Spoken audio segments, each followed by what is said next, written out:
अस्सलाम वालेकुम नाज़रीन, welcome to the channel we care your health में क्योंकि हिकमत तो खिदमत है। जी जनाब, मुझसे एक सवाल पूछा गया था, क्या गर्मी के अंदर छपाकी पित्त निकल आती है खुजा खुजा कर नाखूनों से, पंजों से, दीवारों से, कहाँ से खुजा खुजा कर अपनी बुरी हालत कर ली जाती है। तो जनाब, एक ज़बरदस्त सी मिट्टी जहन में आ गया ना, ज़बरदस्त सी मिट्टी जनाब, वो क्या, मुल्तानी मिट्टी।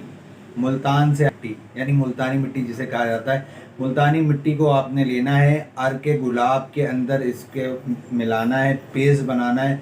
जहाँ जहाँ आपको पित्त निकली हुई है, अगर कमर पर निकली हुई है, माथे पे निकली हुई है, और जो है कहते हैं गर्दन के नीचे वाले हिस्से पे निकली हुई है, जहाँ जहाँ आपको पित्त निकली हुई है वहाँ वहाँ आपने मुल्तानी मिट्टी का पेस्ट बनाकर लगा लेना है। अब ये सवाल पूछा जाएगा कितनी मिकदार होनी चाहिए दोनों की। भाई, जितनी भी आपने अपने जिस्म के हिस्से पर लगानी है उस हिसाब से आप मुल्तानी मिट्टी का जो है पेस्ट बनाएं।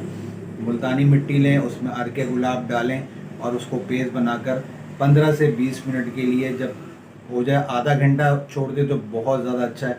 अगर 15-20 मिनट भी छोड़ देंगे तो भी ठीक है। उसके बाद आप शावर ले लें, नहा लें, सादे पानी से, ठंडे पानी से, जैसा दिल करे।